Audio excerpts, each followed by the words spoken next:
This is a segment in a series of videos showing how to replace wiring in an existing home. In a previous video, I replaced about 10 feet of cable between a first and second floor outlet. In this video, I'll replace a cable that makes a 90-degree turn. I've developed a strategy to replace this cable based on the following information. I've removed this box when I replaced the cable that goes to a second floor outlet, and because the existing box was less than the 20 cubic inches needed to meet code. There are furring strips with 16-inch spacing mounted to a cinder block wall. The drywall is mounted on top of the furring strips, and there is about a 1 1/4 inch gap between the drywall and the block.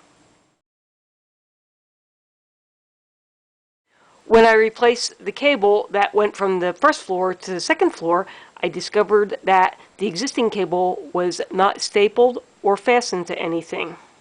I presumed that the furring strips would be cut so that the cable could horizontally pass behind the drywall.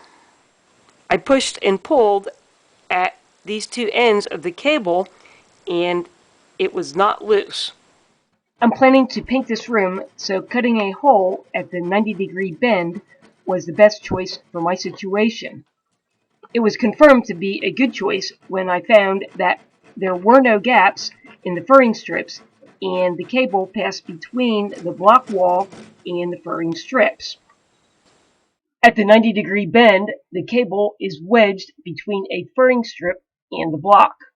When cutting materials in older homes, it's a good idea to wear a dust mask with a filter that blocks lead and asbestos dust. Before beginning any work, turn off power, hang a sign at the breaker, and verify that power is off. At the opening below the 90-degree bend, I've attached a new cable to the old cable. There's no insulation in the wall, and the distance is less than 4 feet, so it's an easy pull.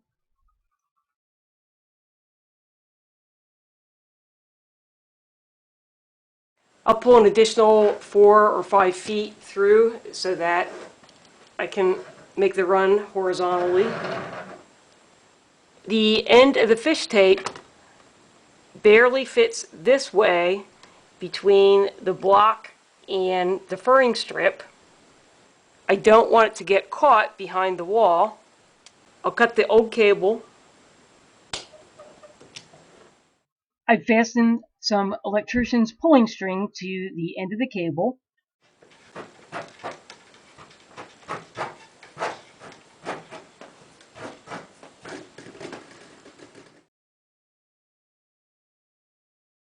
I've attached the pulling string to a new cable, and we'll pull in the opposite direction.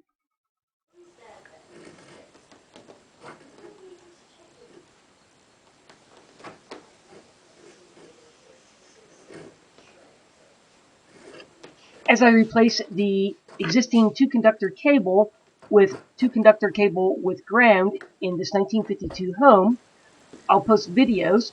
Click on the channel name, find the playlist tab, and look for the title, Rewire an Old House Series.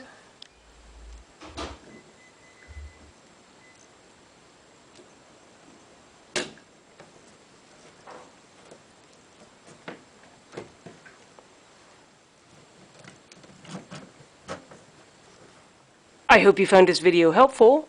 A thumbs up is always appreciated. Click on the channel name, Know How Now, to find other videos, and thanks for watching.